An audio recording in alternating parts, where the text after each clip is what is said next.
ఎన్ని మాయమాటలు చెప్పిందో, మమ్మల్ని ఎంత మోసం చేసిందో ఈ విడుదల రజని, వారి కుటుంబ సభ్యులు నమ్మి మోసపోయాం. మమ్మల్ని 6 నెలల క్రితమే నియోజకవర్గాన్ని వదిలేసి గెలిచిన దగ్గర నుంచి మా బజార్ రాలేదు. ఇప్పుడు ఓట్ల కోసం కడిగి పడేద్దామనుకుంటే గుంటూరు పారిపోయిందంట అంటూ పెద్ద ఎత్తున ప్రజలు మాట్లాడుతున్నారు.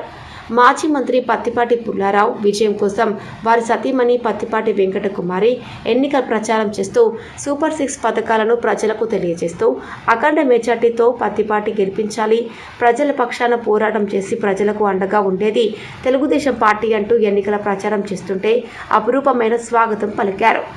జగన్ రెడ్డి లాంటి దుర్మార్గుడు ఒక అవకాశం అంటూ అధికారంలోకి వచ్చి ఏ విధంగా అరాచకాలు చేశాడో, ఏ విధంగా దోచేశాడో, ఏ విధంగా దాచుకున్నాడు, ప్రజల్ని ఎన్ని ఇబ్బందులకు గురిచేశాడో ప్రతి ఒక్క గడపకు వెళ్ళి తెలియపరుస్తూ చంద్రబాబు హయాంలో చేసిన అభివృద్ధి పనులు, రేపు జరగబోయే ఎన్నికల్లో చంద్రబాబు గారిని సీఎం చేసుకొని మనందరికీ అండగా ఉంచుకుందామంటూ టీడీపీ నాయకులు ప్రతి ఒక్క గడపకు తొక్కుతూ ప్రజలకు తెలియపరుస్తున్నారు.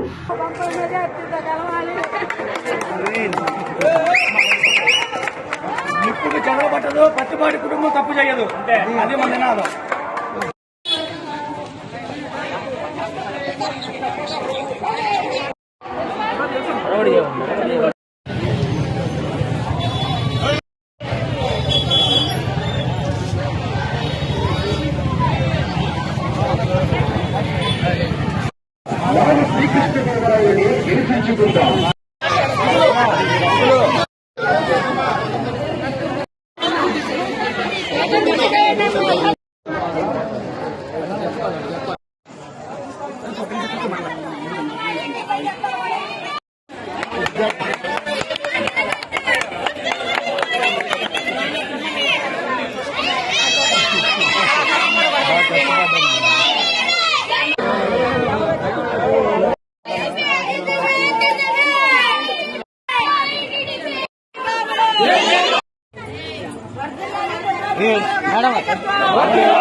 అది